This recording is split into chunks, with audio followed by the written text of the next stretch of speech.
مولانا اصلاحی کا الوداعی خطاب شروع ہو رہا ہے، میں اسے پڑھ رہا ہوں۔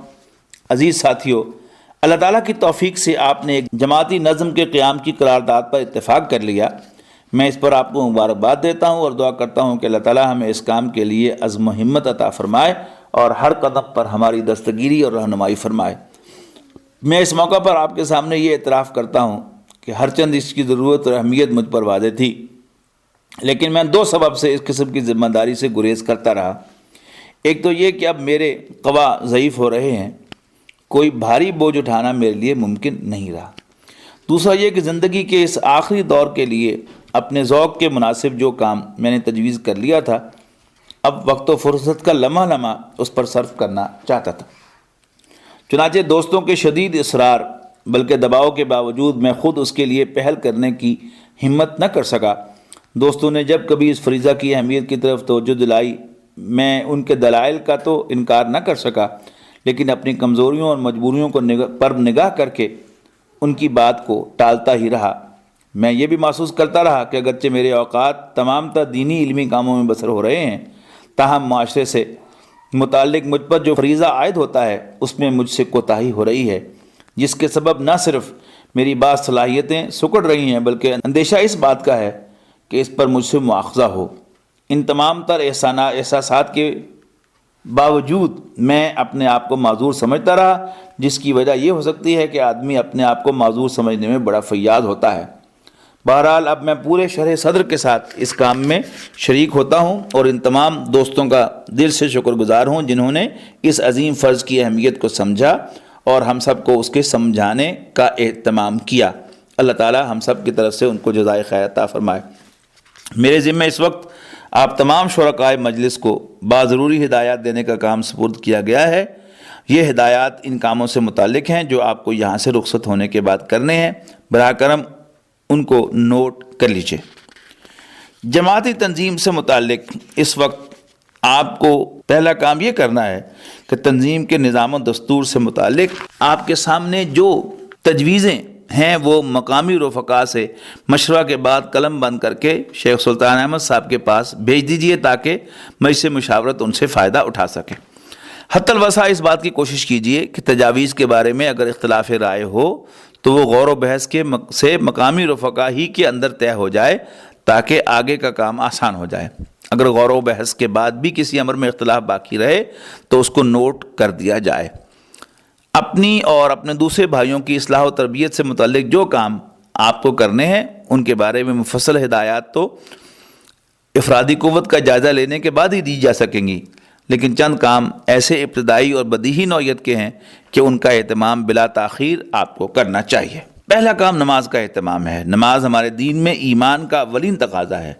قرآن و حدیث سے یہ بات ثابت ہے کہ اسلامی تنظیم کی شرادہ بندی اس چیز سے ہوتی ہے اور انبیاء علیہ السلام نے صلاح و تربیت کا پہلا قدم اسی سے اٹھایا ہے۔ آپ بھی اس کی پابندی کے لیے مضبوط عہد کیجیے اور اپنے عزیزوں، قریبوں، دوستوں، پڑوسیوں، محلے داروں کو بھی دل سوزی اور خیر خواہی کے ساتھ اس کی تلقین کیجیے۔ نماز کے اہتمام میں یہ بات بھی داخل ہے کہ حتی الوسع محلہ کی مسجد میں جماعت کے ساتھ نماز ادا کیجیے، بغیر کسی معقول عذر کے اس میں کوتاہی نہ کیجیے اور دوسروں کو بھی نماز باجماعت کی عظمت و اہمیت سمجھانے کی کوشش کیجیے۔ دوسرا کام یہ ہے کہ اپنے دینی علم میں اضافہ کا اہتمام کیجیے۔ جن مقامات پر یہ ممکن ہو کہ کسی ذی علم کی رہنمائی میں قرآن مجید کا اجتماعی مطالعہ کیا جا سکے وہاں حلقہ تدبر قرآن قائم کیجیے اور ہفتہ میں کم سے کم ایک دن اس کام کے لیے خاص کیجیے کہ کچھ وقت قرآن کے فکر و مطالعہ میں بسر ہو۔ اس کے ساتھ اگر حدیث کی ایسی کتابوں کا مطالعہ بھی کیا جائے جو اخلاقی احادیث پر مشتمل ہے، مثلا ریاض الصالحین وغیرہ، تو اس سے مزید خیر و برکت ہوگی۔ اگر کسی ذی علم کی رہنمائی حاصل نہ ہو تو عام حلقہ مطالعہ اسلامی قائم کیجیے اور منتخب اسلامی کتب کا التزام سے مطالعہ کیجیے۔ اس قسم کے حلقہ میں اپنے ان دینی بھائیوں کو بھی شرکت کی دعوت دیجیے جن کے اندر دین اور علم دین کی رغبت محسوس کریں۔ آپ لوگوں میں سے جن لوگوں نے جدید تعلیم پائی ہو ان کو میں یہ مشورہ دوں گا کہ وہ عربی زبان سیکھنے کی کوشش کریں تاکہ وہ قرآن و حدیث سے براہ راست استفادہ کر سکیں۔ بظاہر یہ کام مشکل نظر آتا ہے لیکن شوق اور طلب سے ہر مشکل آسان ہو جاتی ہے۔ اپنے اپنے شہروں میں جس عالم سے بھی اس کام میں آپ کو مدد ملنے کی توقع ہو، اس سے استفادہ کیجیے۔ ہم خود بھی حالات کا جائزہ لینے کے بعد اس مسئلہ پر غور کریں گے کہ آسان طریقہ سے آپ کو عربی سکھانے کی کیا شکل اختیار کی جا سکتی ہے۔ لاہور میں اس سلسلے میں ہم نے جو تجربے کیے ہیں ہم ان سے بھی آپ کو آگاہ کریں گے، تاکہ جن مقامات پر اس نہج پر درس جاری ہو سکے وہاں اس نہج پر درس کیے جائیں۔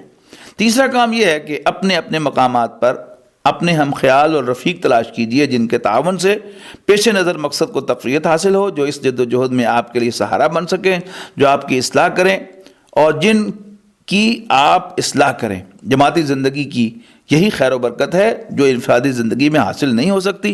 اگرچہ یہ زمانہ بہت برا ہے، لیکن اس برے زمانے میں بھی اچھی روحیں اور نیک نفوس موجود ہیں۔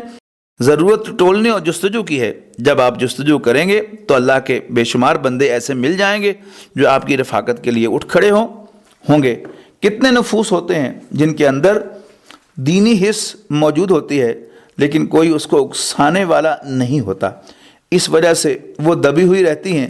آپ ایسے نفوس تلاش کیجئے، ان تک پہنچیے، ان سے تبادلہ خیالات کیجئے اور اس کام میں ان کو تعاون کی دعوت دیجئے۔ آپ کی اجتماعی طاقت جتنی ہی بڑھتی جائے گی اتنی ہی ان کاموں کی انجام دہی آپ کے لیے آسان ہوتی چلی جائے گی جو افراد اور معاشرہ کی اصلاح سے متعلق آپ پیش نظر رکھتے ہیں۔ یہ چند ابتدائی کام ہیں جو اس قرارداد کی روشنی میں جو آپ نے پاس کی ہے فی الفور شروع کیے جا سکتے ہیں۔